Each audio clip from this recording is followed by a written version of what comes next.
మంత్రి గారి కితాబు ఈవిడికి. ఆవిడ మాట్లాడుతుంటే ఈవిడ ఆహా ఓహో. ఇంకో మాట మంత్రి గారు అన్నారు. ఏమన్నారంటే వ్యక్తిగతంగా నా గురించి మాట్లాడుతూ,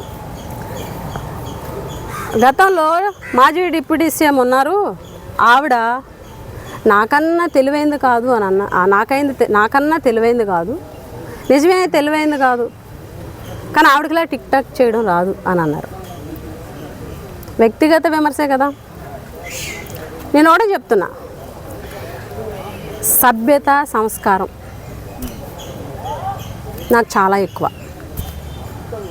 ఎందుకనంటే చిన్నప్పటి నుంచి పెరిగిన విధానం, మా కుటుంబ నేపథ్యం, ఎవరిని ఎప్పుడూ కించపరిచి ఒక మాటతో అబ్యూజింగ్ లాంగ్వేజ్ వాడలే. వ్యక్తిగతంగా వాళ్ళ వ్యక్తిత్వాన్ని హననం చేసేలాగా ఏ రోజు కూడా మాట్లాడలేదు.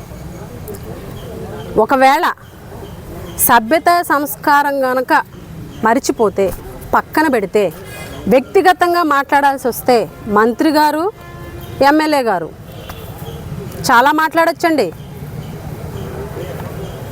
కానీ మాకు అటువంటి కుసంస్కారం లేదు. టిక్ టాక్ వీడియో చేయడం వల్ల మీకేంటి ఇబ్బంది?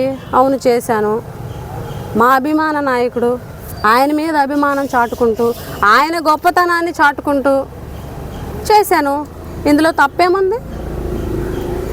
ఎవరి మనోభావాలను దెబ్బతీసేలా చేశానా నేను? ఎవరినైనా కించపరిచేలా చేశానా నేను?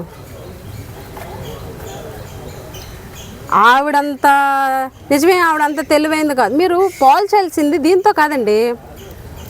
మీరు తెలివితేటలు అన్నారు, అంతా బాగానే ఉంది, కానీ టిక్ టాక్ వీడియోతో పోల్చకూడదు. మీరు పోల్చేటప్పుడు మా ఎమ్మెల్యే, మా సోదరి, మా జగదీశ్వరి ఒక రూపాయి లంచం తీసుకోదు, అసలు అవినీతి ఆరోపణలు లేవు,